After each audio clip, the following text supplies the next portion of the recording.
Amén. En el nombre En del el Padre, Padre, y del Hijo, y del Espíritu Santo. Amén. Bueno, ahora sí, al grano. Al objetivo. Al Pater. objetivo. Bueno, hoy tenemos un tema muy especial para todos en este canal del Cristo Victorioso, en Parlando con Jesús, y es el Espíritu Santo en el Antiguo y en el Nuevo Testamento.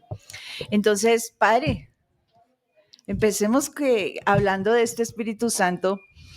Pensábamos nosotros cuando estábamos preparando este tema, Padre, que hablar del Espíritu Santo, pues hay que hablar del Padre y el Hijo, ¿no? Entonces, explícanos un poco cómo llegamos al Espíritu Santo.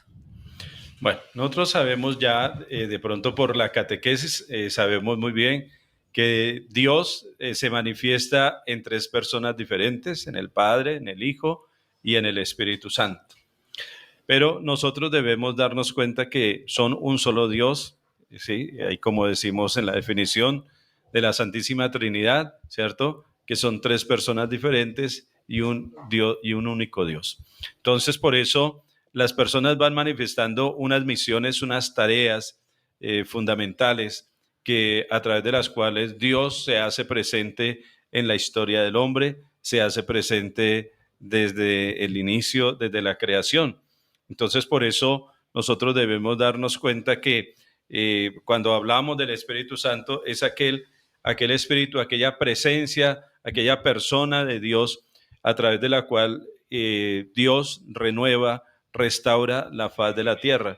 Es en ese sentido donde el Espíritu Santo, o podemos hablar del Espíritu Santo y debemos hablar del Espíritu Santo aún desde el Antiguo Testamento, porque muchas veces creemos que el Espíritu Santo solo se ha hecho presente en el Nuevo Testamento por todo lo que ha sido la presencia en la vida de Jesús, en la presencia de la Virgen María, en la encarnación de nuestro Señor Jesucristo, luego en la resurrección y luego en toda la experiencia de los apóstoles, tanto en cuanto a que Jesús resucita y los envía, ¿cierto?, con una tarea de ir y evangelizar.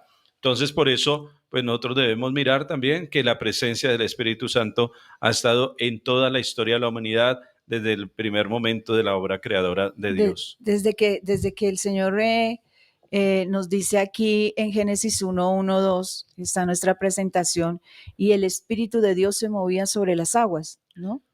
Eso es lo que debemos mirar allí, es que es una manera de presentar al Espíritu Santo, ¿cierto? Desde ese mismo momento.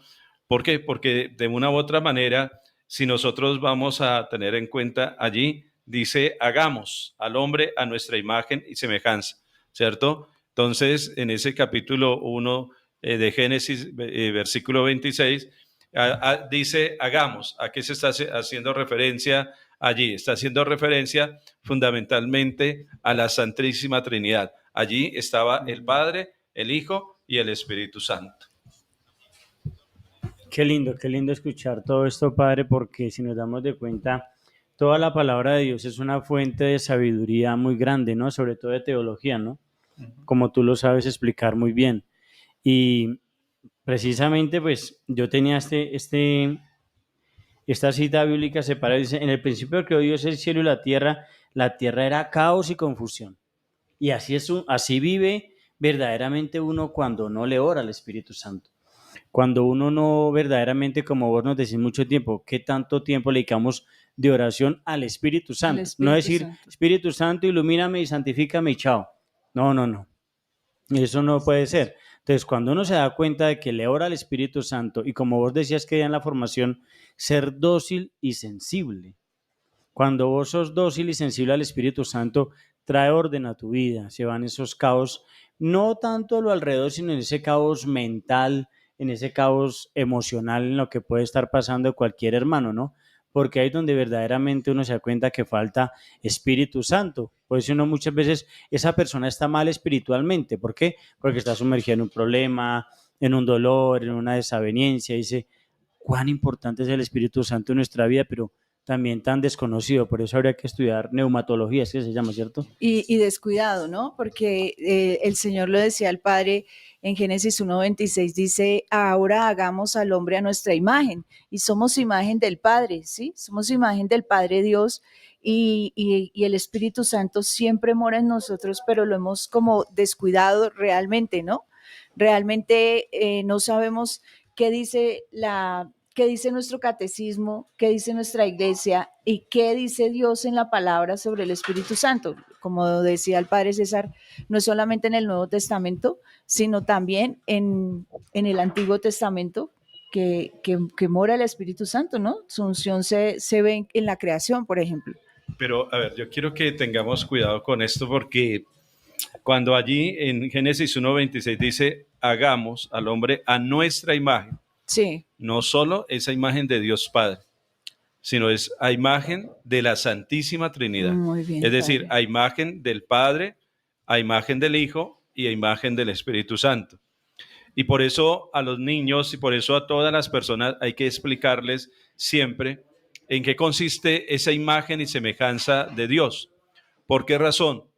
Porque cuando uno pregunta, ¿por qué somos imagen y semejanza? ¿En qué me asemejo? ¿En qué soy imagen de Dios?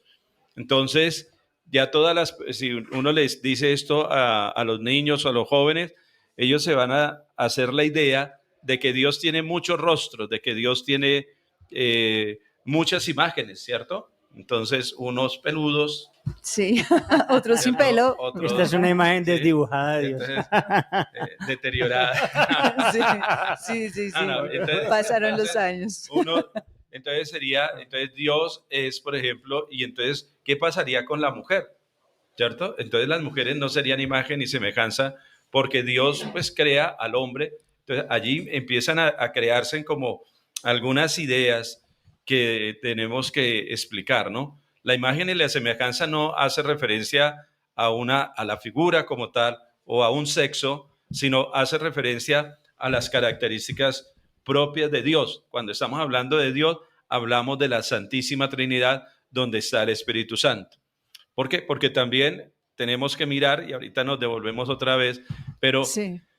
dice, por ejemplo, nosotros, y Dios sopló. En Génesis 2:7 dice, sopló sobre su nariz y el hombre tuvo aliento y vida. Porque Dios le dio un hálito de vida, un soplo. Entonces el Espíritu de Dios, entonces el Espíritu como un soplo de vida. Entonces allí ya no solamente estamos hablando de el Espíritu Santo como Dios, porque no nos hace dioses, sino que lo que Dios sopla, Espíritu Santo, hace referencia a muchas realidades que tendríamos que detenernos por mucho tiempo para explicarlo, pero hace referencia, allí viene un soplo, ¿cierto? Porque empieza a habitar Dios en nuestra vida, empieza a habitar Dios en nuestro corazón.